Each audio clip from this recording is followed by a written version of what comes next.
She should not have been in that room. Every soul present knew it, and not a single one of them had the courage to say it to her face, except one. The year was 1847. The drawing room of Whitmore Castle had been arranged, as it always was for formal assessments, with the kind of deliberate precision that announced power without needing to speak a word. The chairs along the east wall were upholstered in deep burgundy velvet, each one occupied by a candidate of suitable birth and adequate connection. The fireplace at the far end burned low and steady, casting the room in amber warmth that smelled of applewood smoke and the particular dry sweetness of beeswax candles that had been burning since morning. On the mantelpiece, a French ormolu clock ticked with the slow, unbothered confidence of something that has never once been told. It does not belong. Vivian Calloway sat at the end of the row. She was 23 years old, the daughter of a disgraced cartographer, and she had arrived at Whitmore Castle that morning on a hired coach that had smelled of wet wool and axle grease. She wore a dress of deep gray wool, high-necked and properly pressed, which she had aired out the night before and hung carefully over the back of her single good chair. Her gloves were white, clean, and had been mended twice at the left thumb with thread that was almost but not quite the same shade. She had hoped no one would notice. 3 people already had.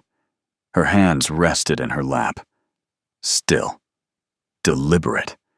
She had taught her hand stillness the same way she had taught herself Latin, through repetition, through discipline, through the understanding that in rooms where you did not belong, the body that gave nothing away was the body that survived.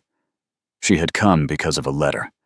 6 weeks earlier, a courier bearing the Whitmore seal, a falcon mid-dive, wings flat against its body, talons spread open, had knocked on the door of her 2-room lodgings on Cavendish Lane and presented her with a formal summons.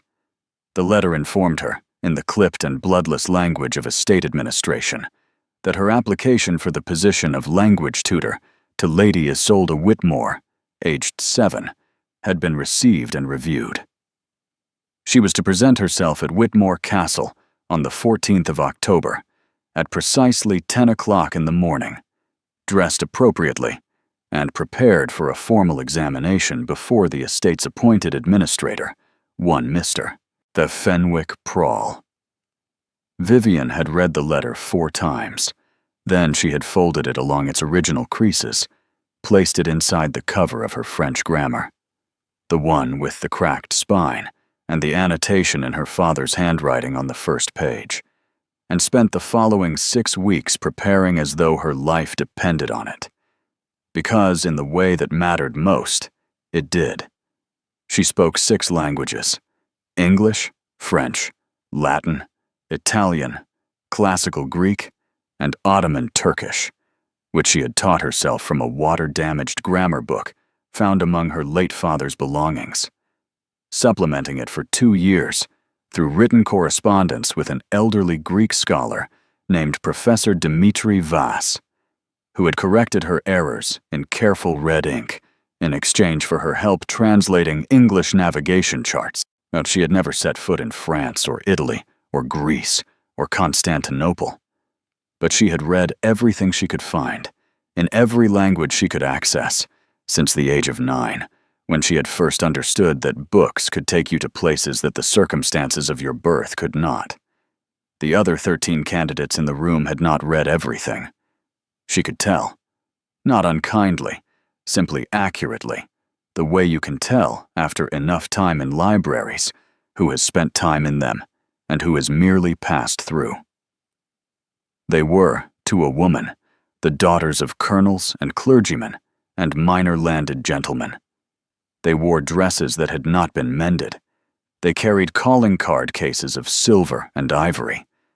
2 of them knew each other from a finishing school in Bath and were communicating in the small, yet precise language of shared glances that only people who have grown up in the same world can speak. They were perfectly pleasant. They were entirely qualified by every measure that the society of 1847 considered worth measuring. And not one of them had applied through a registry office. Vivian had. There had been no other option available to her. The registry office on Hart Street was where women of reduced circumstance went when they needed work and had no drawing room connections through which to find it. She had walked in on a Tuesday morning, taken a number, waited on a wooden bench beside a woman who was seeking a position as a lady's maid, and presented her qualifications to a tired clerk who had written them down without once looking up from his ledger, where it had been one of the more humbling experiences of a life that had not been short of them. She had done it anyway. The first 11 candidates were called in one by one, at intervals of approximately 20 minutes, through the tall paneled door at the end of the room. Some came out looking composed. Some came out looking as though they had been wrung like laundry. One came out with her chin at a very particular angle that Vivian recognized immediately as the architecture of a woman who will not cry until she is somewhere private. By the time Vivian's name was called, the afternoon had begun to darken at its edges. The footman at the door said her name with the flat neutrality of a man who had been saying names all day and had stopped hearing them as belonging to actual people. She rose. They smoothed the front of her gray dress with one quiet pass of her palms and walked through the door. She had expected Mr. Fenwick Prawl. She had prepared for Mr. Fenwick Prawl, his probable questions, his probable tone, the particular bureaucratic skepticism of a man tasked with protecting an estate from unsuitable appointments. She had not prepared for Lord Caleb Ashby. He was standing at the window when she entered, his back to the room, hands clasped behind him in the manner of a man accustomed to thinking while looking at distances. The study around him was the kind of room that told you everything about its owner, without requiring the owner to say a word. The shelves were packed with books that had been read, genuinely read, not arranged, their spines uneven and slightly bowed, and their edges worn at the corners, with the soft roughness of pages turned thousands of times. A single branch of candles burned on the desk beside an open map of the Eastern Mediterranean. The fire was higher here than in the drawing room, and the air carried the dry mineral smell of old parchment and ink and the faint ghost of pipe tobacco that had not been smoked for some time. He turned. He was perhaps 30. Dark-haired. The kind of face that would have been called handsome if it ever fully relaxed, which it gave no immediate indication of doing. He wore a dark coat, no decorative orders, no ceremonial anything, just the quiet, absolute self-possession of a man who had never needed ornament to establish who he was in a room. He had a small scar along his left jawline. Old, silver-white. Well, she noticed it the way you notice a detail in a painting that the painter put there on purpose. He looked at her, not through her, at her, with the full, still attention of someone who was genuinely looking rather than simply waiting. "Miss Calloway," he said. "Yes, Your Grace." A pause. He glanced at the paper on his desk, her application, though only briefly, because he had clearly already read it thoroughly and remembered it. "Your application states 6 languages." "It does, Your Grace." "That is," he said carefully, "an unusual claim for someone of your particular circumstances." Vivian felt the familiar tightening in her chest.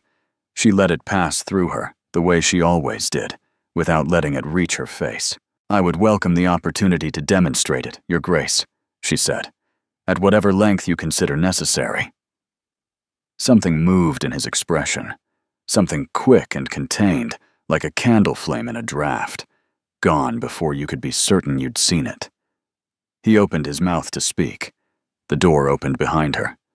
The man who entered did not knock. Men like Lord Peregrine Ashby, silver-haired, broad-shouldered, wearing the settled authority of a decade of unchallenged estate control like a second coat, did not knock on doors inside houses they considered functionally their own. He entered. He surveyed. His eyes moved from his nephew to Vivian with the swift, dismissive efficiency of a man cataloging furniture and finding one piece out of place. Calum. His voice was smooth and unhurried, the way very certain people's voices always are. I passed Prahl in the corridor. He tells me you have taken over the assessments yourself. A brief pause, weighted with opinion. I see the registry candidates have been admitted as well. Lord Calum said nothing. He watched his uncle with an expression that revealed precisely nothing. Lord Peregrine turned his gaze back to Vivian. He looked at her gloves, at the mended thumb, at the gray dress that had been pressed 4 years running. He completed his assessment in approximately 4 seconds. She is a cartographer's daughter, he said to Calum, as though Vivian had ceased to be present the moment he decided she was not worth addressing directly. No family of standing, no connections of use to this household, no business being considered for a position of this proximity to Lady Isolde. He gestured toward the door with the casual authority of a man redirecting a housemaid. Send her home, Calum. The bold girl is waiting. Colonel's daughter. Studied in Paris.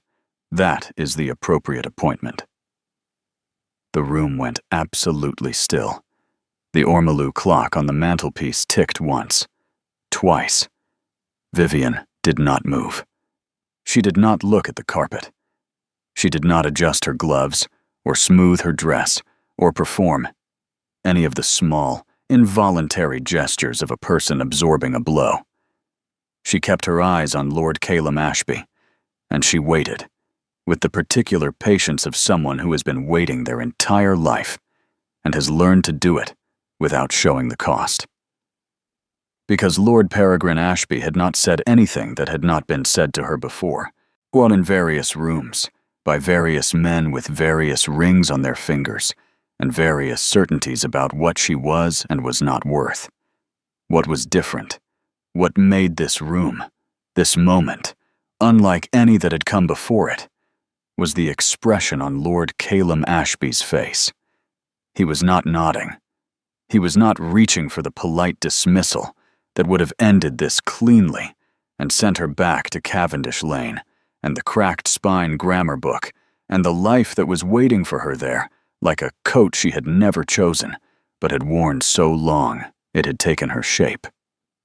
He was looking at her, still, fully, with that uncomfortable, genuine attention, and something in his eyes had shifted into a quality she had not seen directed at herself in a very long time. It looked dangerously like interest.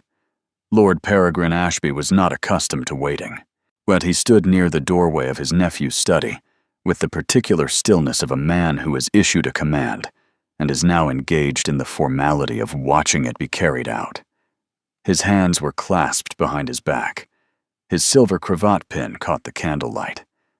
He had the expression of someone who considers patience a courtesy they extend to others, rather than a virtue they practice themselves. Lord Calum had not yet spoken. That in itself was unusual enough to be noticed. Peregrine had known his nephew since the boy was 8 years old, had watched him grow into a man of few words and efficient decisions, a man who did not linger over things that had already been settled. And this, in Peregrine's considerable estimation, had already been settled. The girl was unsuitable. The registry office alone had established that. The mended glove had confirmed it. The matter required nothing further than a courteous dismissal and a footman to show her to the door. And yet Calum was looking at her, not the way a gentleman looks at a woman who has wandered into the wrong room, not with the brief, polite acknowledgement one extends to servants or tradespeople before redirecting them. He was looking at her the way he looked at maps, with the focused, unhurried attention of a man examining something he believes contains more information than its surface suggests. Vivian Calloway, for her part, had not moved a single inch. This also was unusual.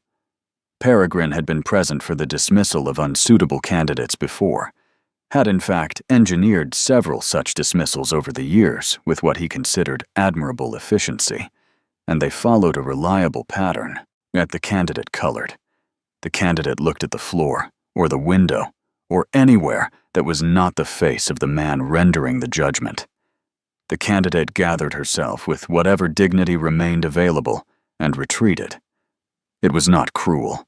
It was simply the natural order of things reasserting itself, the way water finds its level. This young woman was not finding her level. She was standing at precisely the same height she had been standing when he entered, with her gray-gloved hands at her sides and her dark eyes fixed on Calum, and she had the most unsettling quality Peregrine had encountered in a very long time. She looked as though she had already decided how this moment was going to end, and her decision had nothing to do with his. Calum moved. He walked, unhurried, to the chair behind his desk and sat down. He picked up Vivian's application from the surface of the desk. 3 pages, Peregrine noted with mild incredulity. 3 full pages from a registry candidate, and he held it with the deliberate care of a man handling something he considers worth handling carefully. "Uncle," he said. His voice was quiet. The fire in the grate was louder. "I will ask you to excuse us." The silence that followed had texture and temperature.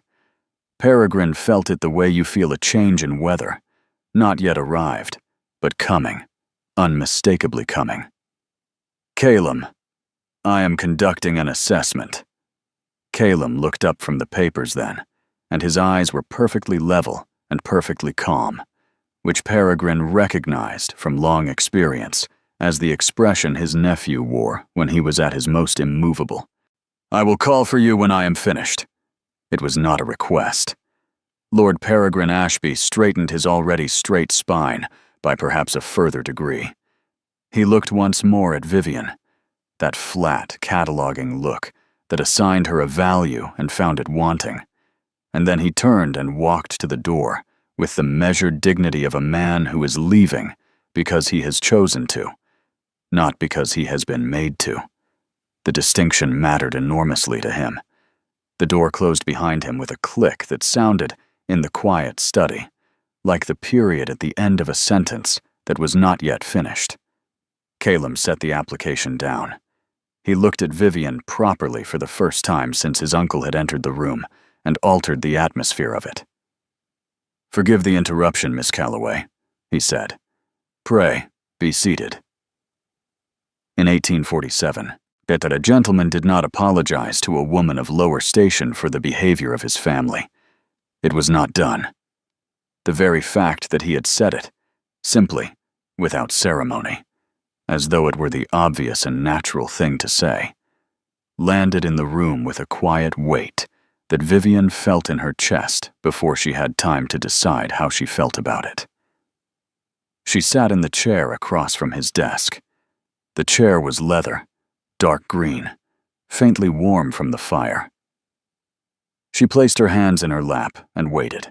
Calum looked at the application again, though she had the sense he was not so much reading it as thinking alongside it. 6 languages, he said, as though returning to a conversation his uncle had interrupted rather than beginning a new one. "You listed Ottoman Turkish. That is not a language one acquires through conventional study." "No, Your Grace. It is not taught at any institution I could have attended." "Then how?" It was not quite a question. It was the way a man speaks when he expects a real answer and is prepared to recognize one.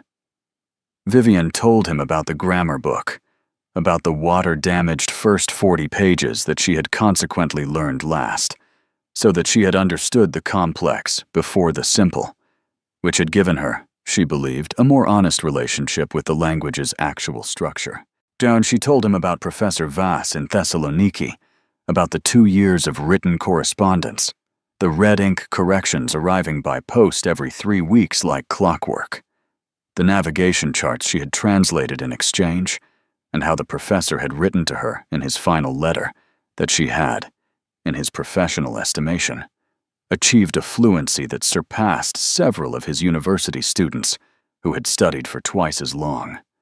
She said all of this in plain, clear English, without performance, without the particular breathless quality that people sometimes adopt when they are recounting their own achievements and are nervous about appearing to brag. She said it the way it was, a set of facts about a set of years, and let it stand on its own. Caleb listened. He did not interrupt yet he did not make the small affirming sounds that people make when they are pretending to listen while actually composing their next question. He simply listened, with that complete, still attention, until she had finished. Then he said, "Professor Vass passed away." It was not a question either. He had noticed the past tense she had used, and he had understood what it meant, and he had acknowledged it. That was all. But the acknowledgement itself, the fact of it, in this room, from this man, did something unexpected to the careful composure Vivian had been maintaining since she had stepped off the hired coach that morning. 18 months ago, she said. I still have every letter he sent me. 27 in total. His handwriting was the most precise I have ever encountered. She paused for a fraction of a second. I have not found another correspondent of that quality since. Something shifted in Caleb's face, not dramatically. A slight softening around the eyes, the kind of change that a person would miss entirely if they were not already paying close attention. And Vivian was always paying close attention. He rose from the desk. He did not pace. Pacing suggested agitation, and this man did not appear to do agitation, but he moved to the window and stood looking out at the Whitmore grounds below, at the wide October lawn gone gray in the fading afternoon light, at the old elm trees standing bare and patient along the eastern wall, their branches black against a sky the color of pewter. Lady Isolde, he said to the window, has not spoken French since her mother passed. A pause. She spoke it beautifully before. Her mother was French, but from Lyon. Isolde used to switch between English and French mid-sentence without noticing she was doing it, the way children do when two languages live equally inside them. Another pause, longer. She stopped the morning after the funeral. She has not spoken a word of it since. 14 months. Vivian looked at his back, at the set of his shoulders, at the way his hands, clasped behind him, held each other perhaps slightly more tightly than a man merely gazing out a window would require. She is not refusing, Vivian said quietly. She is protecting it. Caleb turned from the window. He looked at her with an expression that she could not entirely read. Surprise, she thought, but layered over something older and more private. Protecting it, he repeated. The French belong to her mother, but it is the last private thing she has that still sounds like her. If she speaks it with someone else, in lessons, in conjugations and corrections, it becomes a school subject. Vivian kept her voice gentle, but steady. It stops being her mother's voice and becomes grammar. A child who is grieving will burn the whole language to the ground before she allows that to happen. The fire in the grate shifted and settled. A log dropped an inch with a soft collapse of embers.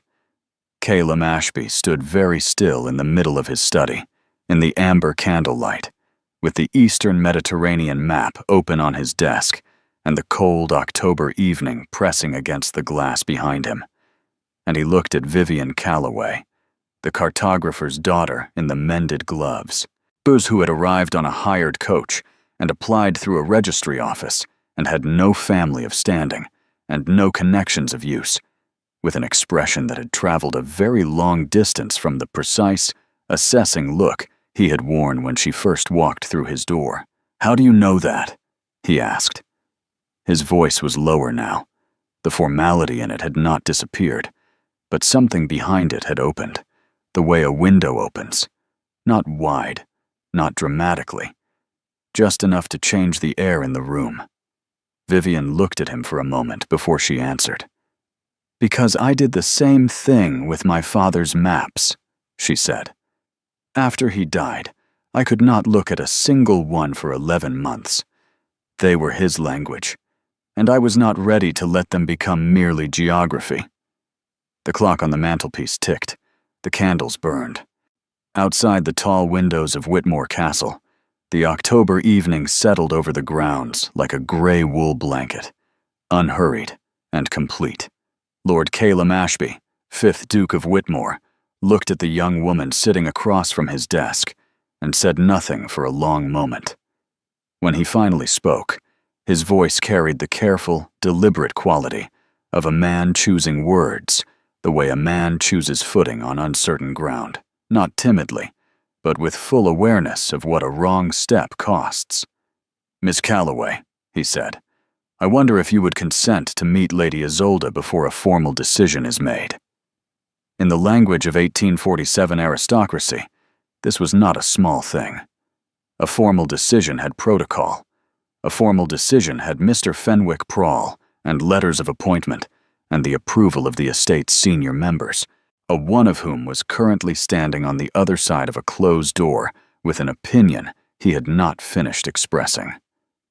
To step outside that protocol, to bring a registry candidate directly to his daughter before the process had concluded, was the kind of thing that would be noticed, discussed, and judged in every drawing room connected to the Whitmore name within a fortnight. He had said it anyway. Vivian understood exactly what it cost him to say it.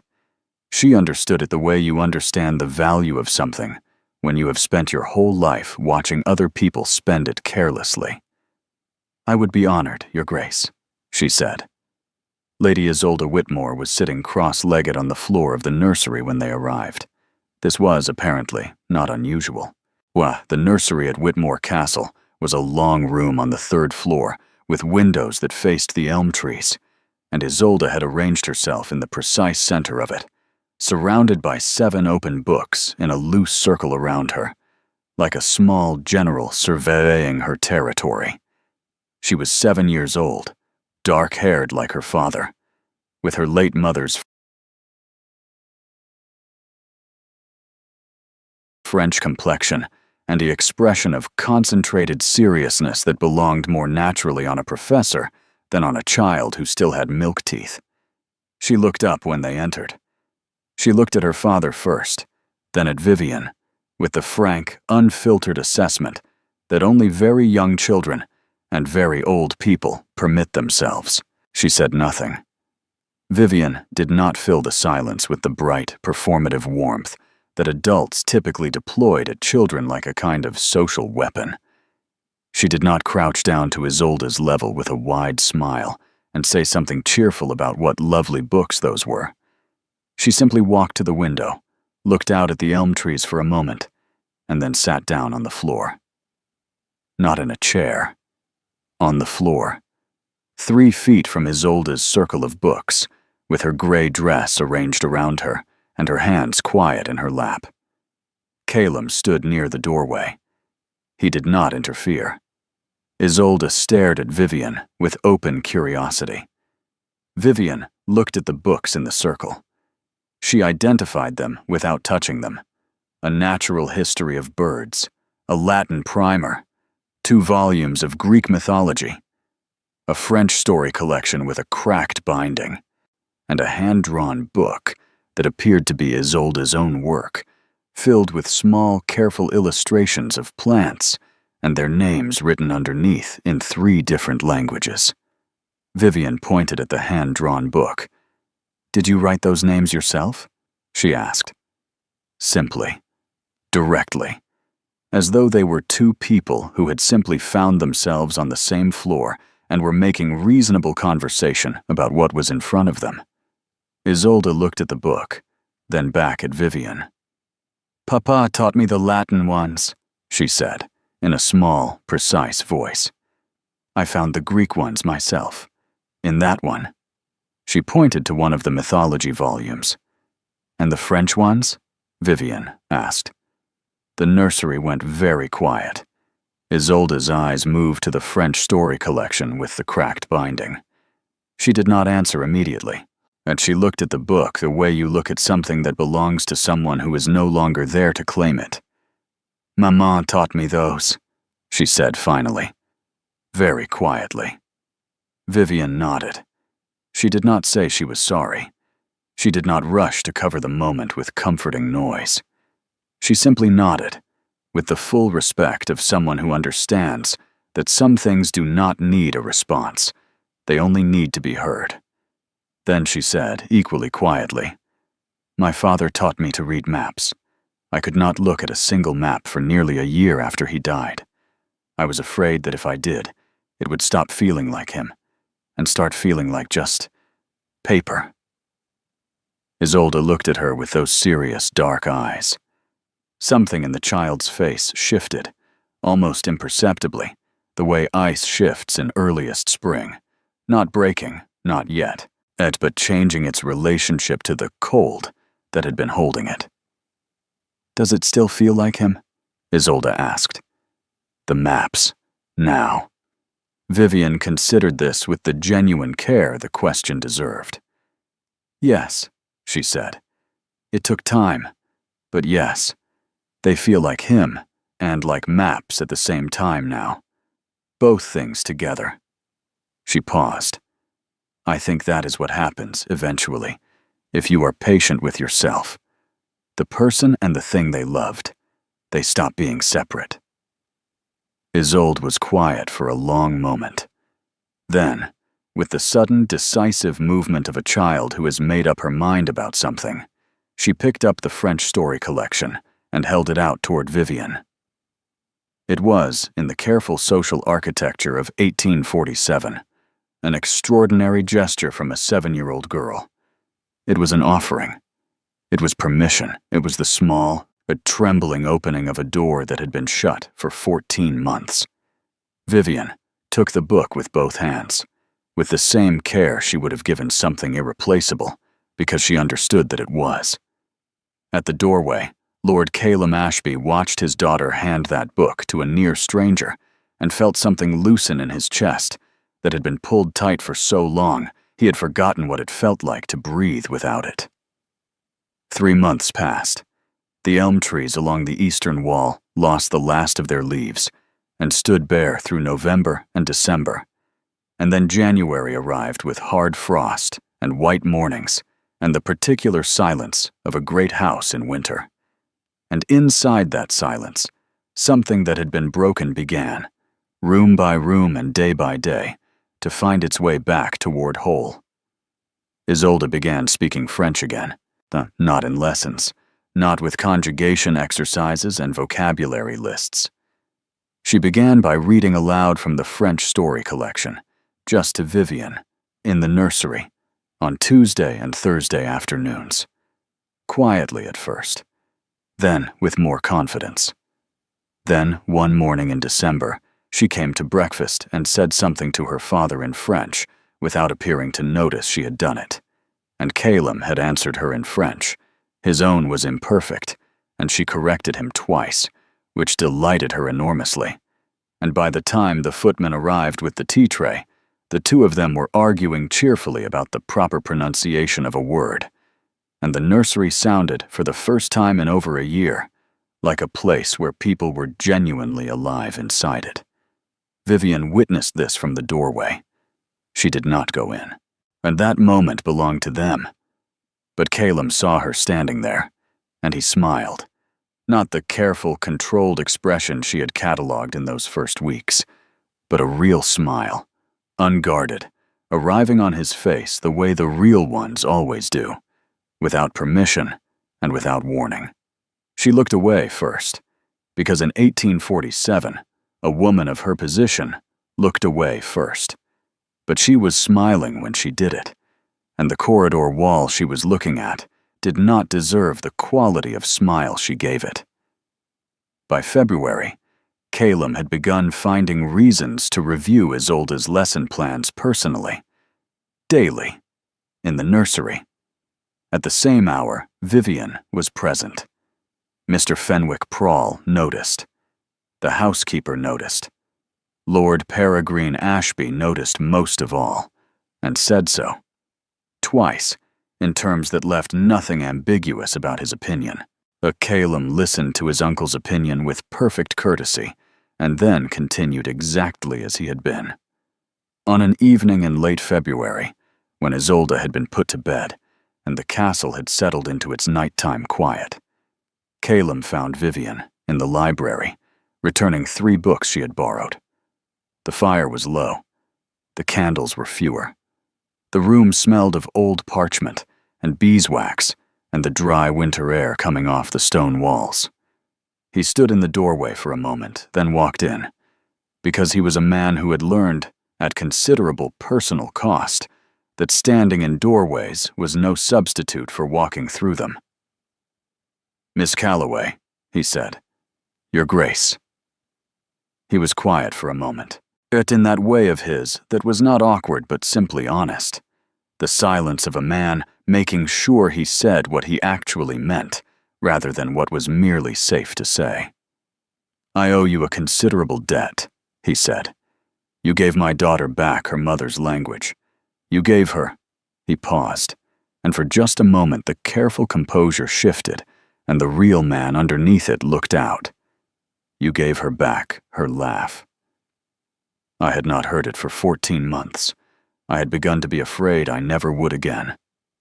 Vivian set the last book on the shelf. She turned to face him. "Lady Isolde gave it back herself, Your Grace. I only sat on the floor with her." "You sat on the floor of the nursery," he said, and there was something warm and quietly amazed in his voice. "In your best dress, on the day of your formal interview, but for a position that my uncle had already decided you would not receive.